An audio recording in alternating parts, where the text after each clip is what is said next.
Hello friends, welcome to ISS platform. आज हम पढ़ने जा रहे हैं 13th lecture of Indian polity related to fundamental right. जैसे कि मैंने आपसे बोल के रखा है कि मैं आपको पूरी इंडियन पॉलिटी करा रहा हूँ in the form of MCQ, जिसमें आपको अल्टरनेटिव पर 20 एमसीक्यू मिलेंगे, जिसमें आपकी इंडियन पॉलिटी पूरी कंप्लीट हो जाएगी। तो मैंने क्या किया है, फंडामेंटल राइट एक बड़ा चैप्टर है और आपको हर एस्पेक्ट से बताना ये मेरी रिस्पॉन्सिबिलिटी है। तो फंडामेंटल राइट को मैंने कई पार्ट में डिवाइड कर दिया है और फर्स्ट पार्ट अपन पढ़ने जा रहे हैं आज। चलो वीडियो स्टार्ट करते हैं और रिमेनिंग लेक्चर जो 12 लेक्चर हैं उसकी लिंक आपको इस वीडियो के डिस्क्रिप्शन में मिल जाएगी, देख लीजिए स्टार्टिंग से।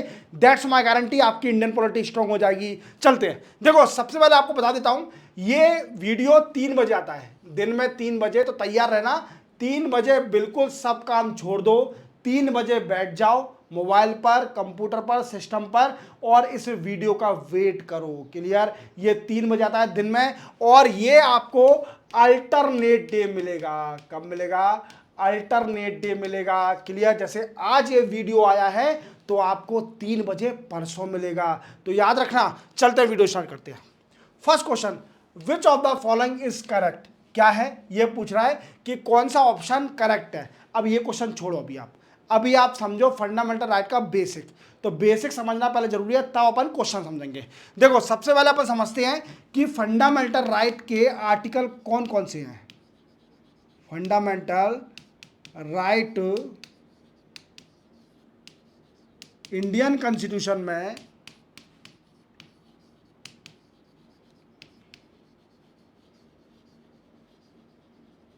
कौन कौन से आर्टिकल हैं? देखो, 12th आर्टिकल से लेकर 35 आर्टिकल से लेकर पूरे फंडामेंटल राइट दिए हुए हैं। क्लियर? अब इसको क्या हुआ है, कई सारे पार्ट में डिवाइड करके रखा है। अब वो पार्ट आपको समझाता हूं। इसके पार्ट देखो, सबसे पहले है right to equality. Right to equality, जिसके आर्टिकल हैं आर्टिकल नंबर 14 से लेकर 18 तक। क्लियर? 14 आर्टिकल से लेकर 18 आर्टिकल तक है right to equality. Then after right to freedom. Right to freedom ये है 19 आर्टिकल से लेकर 22 आर्टिकल तक। ठीक है? देन आफ्टर थर्ड है right against exploitation. Right against exploitation, और ये आर्टिकल है 23 एंड 24। क्लियर? 2 आर्टिकल है इसके। Then after right two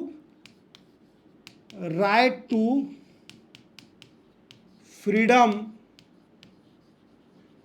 of religion. क्या है? Right to freedom of religion. ये आर्टिकल है आर्टिकल नंबर 25 से लेकर 28 आर्टिकल तक। Clear? Right to freedom of religion. Then after right cultural and education right, ये है आर्टिकल नंबर 29 टू 30 आर्टिकल। मतलब 29 और 30 दो ही आर्टिकल है कल्चर एंड एजुकेशन राइट के। देन आफ्टर है राइट टू प्रॉपर्टी। अब इसका भी बताऊंगा मामला क्या है। राइट टू प्रॉपर्टी, ये है article number 31। Then after right to constitution remedy, ये है article number we can say 32। Clear? ये है। अब क्या है, देखो कितने हो गए, 1 2 3 4 5 6 7, बट एक इसमें से हट गया है। कौन सा? Right to property. Right to property को हटा दिया फंडामेंटल राइट से और इसको एक लीगल राइट बना दिया। अब ये आर्टिकल किसमें हटाया? Constitution amendment. तो ये हटाया 44th कॉन्स्टिट्यूशन अमेंडमेंट एक्ट 1978 से। Clear? 44th constitution amendment act 1978 से इस आर्टिकल को फंडामेंटल राइट से हटा के क्या लीगल राइट बना दिया। और कौन से में आर्टिकल बचा दिया? 300 ईएमएस को पहुंचा दिया लीगल राइट में, तो लिख लो, काम की चीज़ है। क्लियर? तो आपको पूरे फंडामेंटल राइट इसी में रिवॉल्व करेंगे। क्लियर? पूरे फंडामेंटल राइट इसी में रिवॉल्व करने हैं। समझ लो, आप लिख लो अच्छी तरह से। समझ में आ गया? अब पॉज करके देख लेना। चलते अपन आगे, अब क्वेश्चन पे आते हैं। देखो ये पूछ रहा है which of the following is correct. अब ये है Nehru report has advocated the inclusion of fundamental right in the constitution of India. ये अपन बाद में समझेंगे। Government of India act 1935 refer to fundamental right, बिल्कुल नहीं था। गवर्नमेंट ऑफ इंडिया एक्ट 1935 में बिल्कुल फंडामेंटल राइट को मेंशन नहीं किया गया था। Clear? August offer 1940 include the fundamental right, बिल्कुल नहीं। Clear? Cripps mission 1942 refer to fundamental right, बिल्कुल नहीं, ये भी नहीं है। तो इसका आंसर क्या है? नेहरू रिपोर्ट 1928 में फंडामेंटल राइट को मेंशन किया था। अब नेहरू रिपोर्ट कब आई थी? 1928 में। और इसमें मेंबर कितने थे? तो इसमें मेंबर थे 11 मेंबर। अब नेहरू यहां पर अलग हैं। क्लियर? ये चेयरमैन अलग थे, वो जवाहरलाल नेहरू साहब नहीं है। जवाहरलाल नेहरू साहब इसके चेयरमैन नहीं थे, वो थे सेक्रेटरी। बट चेयरमैन इनके पिताजी थे, जिनका नाम था मोतीलाल नेहरू। क्या था?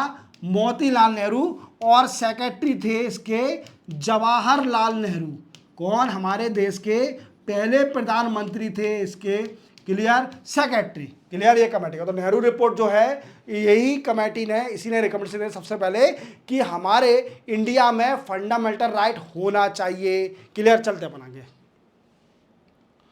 विच of the following statement is correct? कौन सा स्टेटमेंट सही है इसमें से? देखो, right against claim of the state against citizen, बिल्कुल फंडामेंटल राइट का मतलब ये है ही नहीं। बिल्कुल सिटीजन के अगेंस्ट थोड़ी होगा, स्टेट के अगेंस्ट होगा। Clear? Thereafter right are privilege which are incorporated in the constitution of a state, गलत। क्लियर?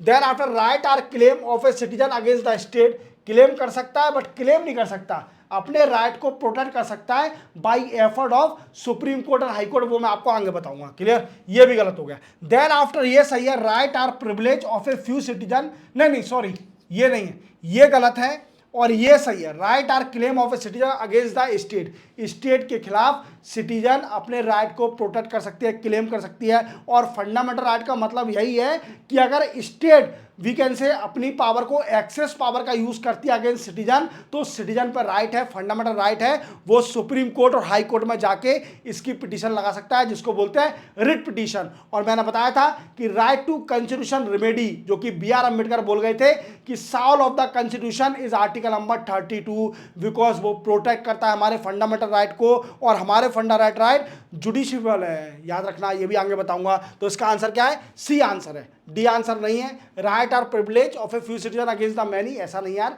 सभी को बराबर राइट दिया गया है। ऐसा नहीं है कि कुछ एलिट क्लास को दे दिया राइट ज़्यादा, या फिर कुछ एलिट क्लास जो लोअर क्लास है उनको राइट नहीं है, सबको बराबर है, राइट टू इक्वालिटी। चलते बनाएंगे। Which of the following is given the power to enforce the fundamental right by constitution? ये पूछा है कि बताइए किस पावर के अकॉर्डिंग फंडामेंटल राइट में वी कैन से प्रोटेक्ट करा गया फंडामेंटल राइट को सिटीजन के। तो देखो, किसको पावर दी है? सुप्रीम कोर्ट को दी है और हाई कोर्ट को दी है। देखो, जैसे मैंने आपको फर्स्ट ऑप्शन में बताया था, राइट टू कॉन्स्टिट्यूशन रेमेडी, क्या बताया था? राइट टू कॉन्स्टिट्यूशन रेमेडी, कौन सा आर्टिकल है? आर्टिकल नंबर 32, याद कर लो, बिल्कुल इंपॉर्टेंट है। Soul of the constitution as said by the B R. Ambedkar, याद रखोगे। तो क्या है कि सुप्रीम कोर्ट को तो पावर दी है आर्टिकल नंबर 32 में, आर्टिकल नंबर 32 में, बट हाई कोर्ट को दिया है 226 आर्टिकल में, आर्टिकल नंबर 226 में पावर दिया हाई कोर्ट और सुप्रीम कोर्ट में। अगर आपका कोई भी फंडामेंटल राइट वॉयलेट होता है तो आप लगा सकते हो अपनी रिट पिटीशन, कहां पर? हाई कोर्ट में और सुप्रीम कोर्ट में। सुप्रीम कोर्ट में कौन सा आर्टिकल है? Article number 32, right to constitution remedy, and article number 226 which provide the power to the high court to hearing the case of writ petition and protect the fundamental right of the citizen। Clear? चलते बनाएंगे। Fundamental right are, देखो fundamental right क्या है? Justifiable है, क्या है, justifiable है, अपने फंडामेंटल राइट को प्रोटेक्ट करने के लिए अगेंस्ट स्टेट वो जा सकती है। कहाँ पर जा सकती है, सुप्रीम कोर्ट और हाई कोर्ट में। Article number we can say 32 of the constitution remedy and then after 226 high court के लिए दिया गया है। क्लियर। और एक और याद रखना, जुडिशियल रिव्यू ये क्या है, ये हमने कहाँ से लिया है, हमने यूएसए से, वी कैन से यूएसए से एडॉप्ट करा है जुडिशियल रिव्यू, यूएसए से इवन, बट इसको मेंशन नहीं किया गया है कहीं पे भी हमारे कॉन्स्टिट्यूशन में। तो जुडिशियल रिव्यू के लिए कौन सा आर्टिकल है सर जी, तो उसके लिए आर्टिकल है आर्टिकल नंबर 13। कौन सा है, आर्टिकल नंबर 13। अब ये मामला क्या है जुडिशियल रिव्यू का, देखो जैसे मानिए पार्लियामेंट या स्टेट लेजिस्लेटिव असेंबली ने कोई बिल पास किया। क्लियर। बट वो क्या हो रहा है, उसमें कुछ ऐसे प्रोविजन हैं जो कि हमारे फंडामेंटल राइट को वॉयलेट कर रहे हैं। क्लियर। हमारे फंडामेंटल राइट को वो वॉयलेट कर रहे हैं, तो हमारे पास पावर है क्योंकि हमको जस्टिफाइबल है। क्लियर। तो हम सुप्रीम कोर्ट और हाई कोर्ट में जा सकते हैं under article number 32 and under article number 226 कि भैया हमारा फंडामेंटल राइट वॉयलेट कर रही है स्टेट, और इसको बिल्कुल अनकॉन्स्टिट्यूशन कर दो इसके बिल को, और जो भी लॉ है अनकॉन्स्टिट्यूशन या वॉइड कर दो, खत्म करो इस लॉ को। वैसे सुप्रीम कोर्ट ने कई बार किया है। क्लियर। चलते बना गए। Fundamental right are can not be suspended, suspend किए जा सकते हैं। Can be suspended by the order of prime minister, no president. May be suspended on the will of president, नहीं विल नहीं है प्रेसिडेंट की, but may be suspended during emergency. हाँ, emergency के टाइम सस्पेंड हो सकते हैं, बट कैसे, कौन कौन से आर्टिकल सस्पेंड हो सकते हैं, कौन कौन से नहीं हो सकते। देखो मानिए नेशनल इमरजेंसी लग गई, क्या है, नेशनल इमरजेंसी लग गई, कौन से आर्टिकल में, आर्टिकल नंबर 352, आर्टिकल नंबर 352 के हिसाब से नेशनल इमरजेंसी लग गई।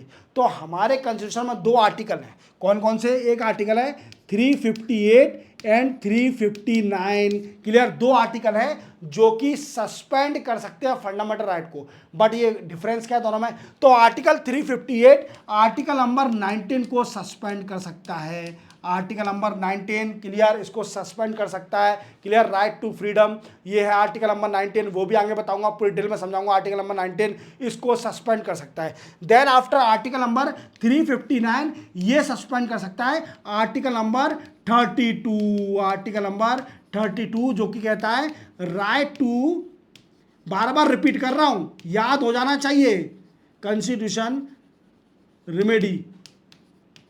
नेक्स्ट टाइम लेक्चर देखने की जरूरत ना पड़े आपको, मैं आपको बार बार इतनी बार रिपीट करूंगा कि आपको हमेशा के लिए याद हो जाएगा। क्लियर। तो right to constitution remedy article number 32। Clear. तो इसको सस्पेंड कर देंगे अंडर आर्टिकल नंबर 359 अगर नेशनल इमरजेंसी लगती है। बट इसमें दो आर्टिकल ऐसे हमारे जिनको सस्पेंड नहीं किया जा सकता, और वो है article number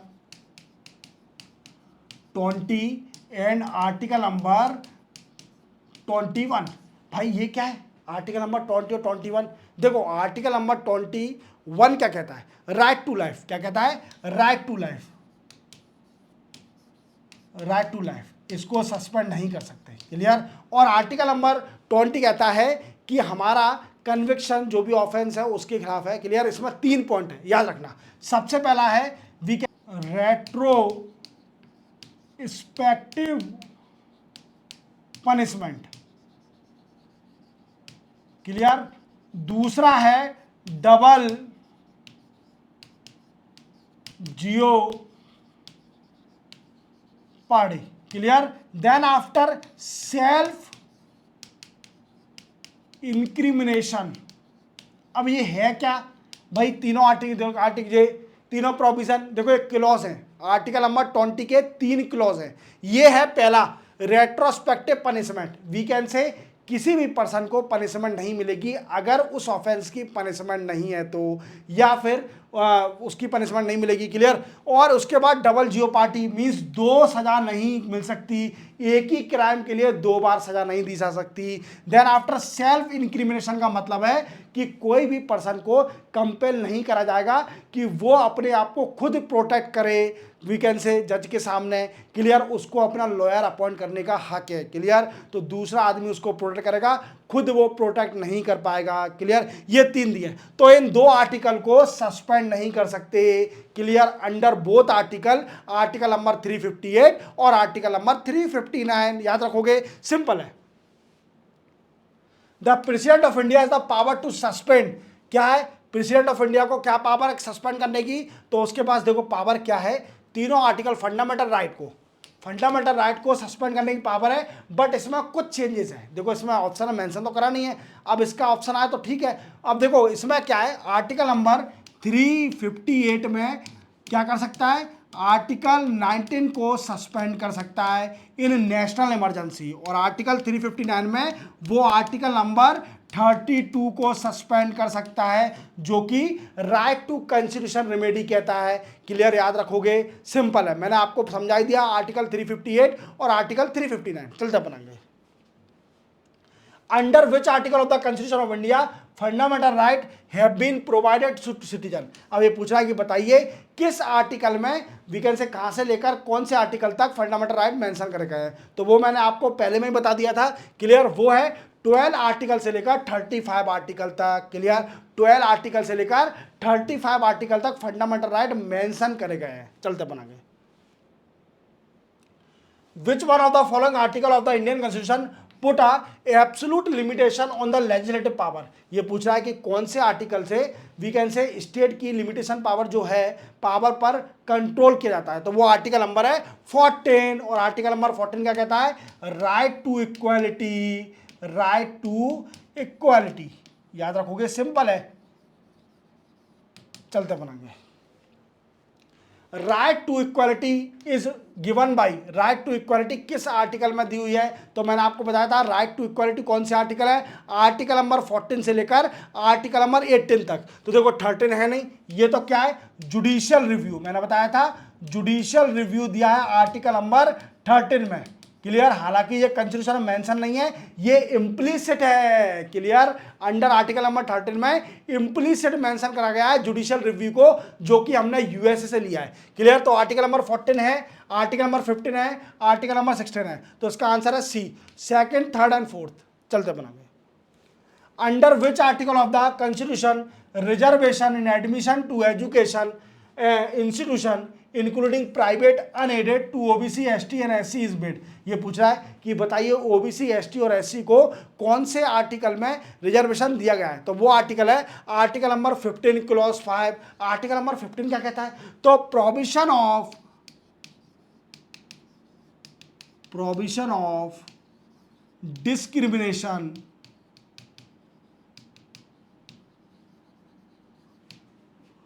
on the ground religion, race, caste, sex और प्लेस ऑफ बर्थ। क्लियर, ये कहता है आर्टिकल नंबर 15।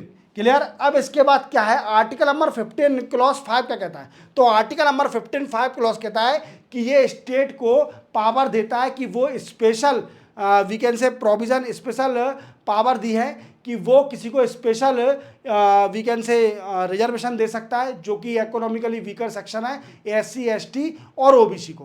क्लियर, ये मेंशन करा गया आर्टिकल नंबर 15 क्लॉज 5 में। चलते बनाएंगे।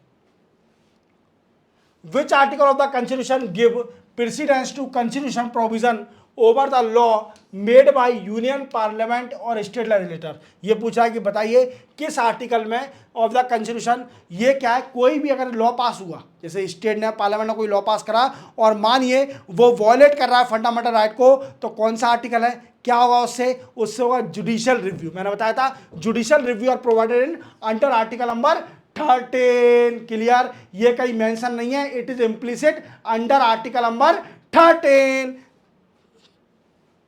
विच one of the following article of the Indian constitution belong to a different category? ये पूछ रहा है कि बताइए कौन सा आर्टिकल इंडियन कॉन्स्टिट्यूशन है जो कि डिफरेंट कैटेगरी से बिलोंग करता है। तो देखो डिफरेंट कैटेगरी से कौन बिलोंग करेगा, आर्टिकल नंबर 19। अब आर्टिकल नंबर 19 को समझते हैं, इसके अंदर क्या है। देखो इसमें कई सारे क्लॉज हैं, अब मैं आपको एक एक से बताऊंगा कि कौन कौन से क्लॉज हैं। क्लियर, देखते हैं आर्टिकल नंबर 19। आर्टिकल नंबर 19 जिसमें ए कहता है क्लॉज क्या है, फ्रीडम ऑफ, देखना बड़े इंपॉर्टेंट है, पूछे जाते हैं ये हमेशा, क्लॉज ए क्या कहता है, बी क्या कहता है, सी क्या कहता है, clause freedom of speech and expression, याद रखना। ये कहता है article number 19 clause A. Then after B क्या कहता है, क्या है, we can say associate, assemble peacefully and without arm. Clear. Article number C क्या कहता है, क्या कहता है, association form, association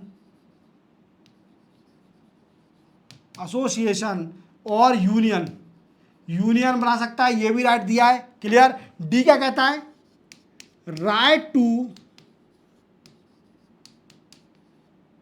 to move freely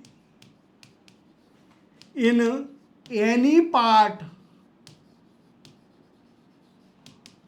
part of state, we can say of country, किसी भी पार्ट में कोई भी फ्रीली मूव कर सकता है, कोई रोक टोक नहीं है। देन आफ्टर ई क्या कहता है, ई कहता है कि reside and settle in any part of country, किसी भी पार्ट में रह सकता है, रेसिड किसी भी पार्ट में जाके कंट्री में किसी भी जगह रह सकता है, ये कहता है। एफ क्या कहता है, एफ कहता है we can say practice any profession, occupation, business and trade. ये आप कुछ भी कर सकते हैं, बट एक चीज़ का ध्यान रखना, इसमें इलीगल काम नहीं है कि इलीगल काम भी करने का हमको तो राइट है, ऐसा नहीं है। तो आप नोट कर लो, ये सारे इंपॉर्टेंट है आपके लिए। क्लियर, जो मैंने मेंशन करके रखे हैं आपके लिए। ये आर्टिकल नंबर 19 है जो डिफरेंट आपको कैटेगरी बताता है। ये है 1 2 3 4 5 6, इनको कंटस्ट कर लेना, इनको रट लेना, क्योंकि क्या है आपसे पूछा जाएगा आपके एग्जाम में। बताइए डी क्लॉज क्या कहता है आर्टिकल नंबर 19 का, ई क्लॉज क्या कहता है, एफ क्लॉज क्या कहता है, ए क्लॉज क्या कहता है, सी क्लॉज क्या कहता है, ये क्वेश्चन आते हैं। क्लियर, चलते बनाएंगे। In the Indian constitution of right to freedom is guaranteed by 4 article which are, ये पूछा है राइट टू फ्रीडम किस आर्टिकल में दिया है। तो मैंने आपको प्रीवियस बताया था कि राइट टू इक्वालिटी किसमें है, आर्टिकल नंबर 14 से लेकर 18 तक, और राइट टू फ्रीडम 19 से लेकर कब तक, राइट टू फ्रीडम 19 से लेकर 22 आर्टिकल तक। कौन सा है, राइट टू वी कैन से, इसमें 19 से लेकर 22 आर्टिकल तक। क्लियर, इसका ये आंसर है। Which of the following enable the supreme court of India to deduce a fundamental right to equal pay for equal work. ये पूछ रहा है कि बताइए किस में सुप्रीम कोर्ट ने फंडामेंटल राइट है कि equal pay for equal work, कौन कौन से ऐसा मेंशन किया है। देखो सोशलिस्ट बिल्कुल है, ये रीड विद आर्टिकल 14 बिल्कुल है। सोशलिस्ट को प्रीएम्बल जो सोशलिस्ट दिया है प्रीएम्बल में, उसको हमें आर्टिकल नंबर 14 के साथ पढ़ना है जो कि राइट टू इक्वलिटी है। इवन ए को हमें आर्टिकल नंबर 16 से के साथ ही पढ़ना है जो कि एम्प्लॉयमेंट से रेट करता है। क्लियर, हर किसी को एम्प्लॉयमेंट है। क्लियर। देन आफ्टर ये इसका आंसर है ए बी सी और रूट टूगेदर, सारे रीड हमें एक साथ करने हैं, तो उसका डी आंसर है। चलते अपन आगे। और एक और आर्टिकल याद रखना जो डीपीएसपी में दिया है, डीपीएस में आर्टिकल नंबर 39 डी, ये भी साथ में पढ़ा जाता है। आर्टिकल नंबर 39 क्लॉज डी याद रखना। चलते अपन आगे। Provision of discrimination on the ground of religious, article 15 of the constitution of India is a fundamental right classified under. ये पूछ रहा है कि आर्टिकल नंबर 15 किस वी कैन से क्लासिफाइड करा है फंडामेंटल राइट में, कहाँ पर, तो वो करा है राइट टू इक्वालिटी। क्या है राइट टू इक्वालिटी, कौन से, आर्टिकल नंबर 14 से लेकर आर्टिकल नंबर 18 तक दिए हैं राइट टू इक्वालिटी। याद रखना, ऐसे पूछ लेते हैं कि मैंने आपको समझा दिए, याद कर लेना। Indian constitution the right to equality is guaranteed by 5 article, they are, कौन कौन से हैं, तो देखो आपको बताया था 14 से लेकर 18 तक सारे हैं राइट टू इक्वालिटी, और राइट टू फ्रीडम 19 से लेकर 22 तक। Then after right against exploitation 23 and 24. Then after right to freedom of religion 25, 26, 27, 28. Then after culture and education right 29, 30. Then after constitutional remedy article number 32. बिल्कुल contest कर लीजिए. Which one of the following is not included in the fundamental right to equality as a enshrined in the Indian Constitution? ये पूछ रहा है कि बताइए right to equality fundamental right Indian constitution में क्या मेंशन नहीं करके रखा है. देखो इक्वालिटी फॉर लॉ बिल्कुल है, सोशल इक्वालिटी बिल्कुल है, इक्वल अपॉर्चुनिटी बिल्कुल है, बट इकोनॉमिक इक्वालिटी नहीं है. इकोनॉमिक इक्वालिटी नहीं है फंडामेंटल राइट के अंदर. क्लियर? तो याद रखना है इसका ऑप्शन क्या होगा सही आंसर डी. चलते बनाएंगे. Which provision of the fundamental right is directly related to the exploitation of children? ये पूछा है कि बताइए exploitation of children कौन से आर्टिकल से रिलेट करता है. तो मैंने बताया था आपको right against exploitation. क्या बताया था? right against exploitation. right against exploitation कौन से आर्टिकल है? 23 and 24.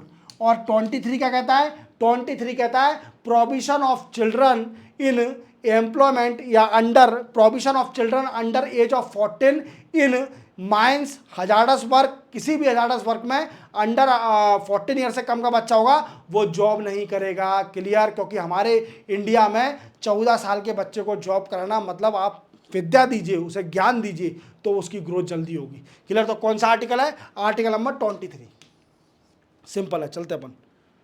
Eradication of all type of social discrimination come under which generation of human right? ये पूछ रहा है कि बताइए कौन सा सोशल डिस्क्रिमिनेशन किस जनरेशन में आता है ह्यूमन राइट के. तो देखो फर्स्ट जनरेशन क्या कहता है? Political participation.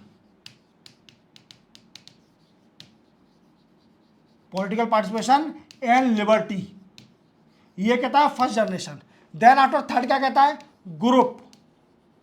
ग्रुप का कहता है. और सेकंड जनरेशन कहता है सोशल डिस्क्रिमिनेशन के बारे में अंडर सेकंड जनरेशन में है. याद रखना सिंपल है.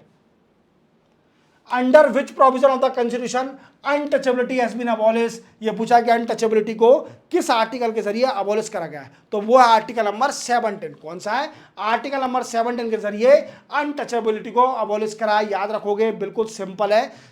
क्लियर? तो इसी के साथ ये भी लेक्चर कंप्लीट होता है. आपका फर्स्ट पार्ट फंडामेंटल राइट का मैंने कंप्लीट कर दिया. देखो ये फंडामेंटल राइट बड़े हैं, इसमें कम से कम 3 या 4 पार्ट हो सकते हैं. तो बेफिक्र रहिए, आपको हमेशा फंडामेंटल राइट से क्वेश्चन आएगा. That's my guarantee. मुझे पता है फंडामेंटल राइट हमेशा आता है, डीपीएसपी से आता है, इनसे क्वेश्चन आते हैं. याद रखना. तो पूरे लेक्चर देख लो. आपके 30 लेक्चर कंप्लीट हो गए. मिलेंगे हम परसों 14 लेक्चर के साथ. तब तक के लिए जय हिंद.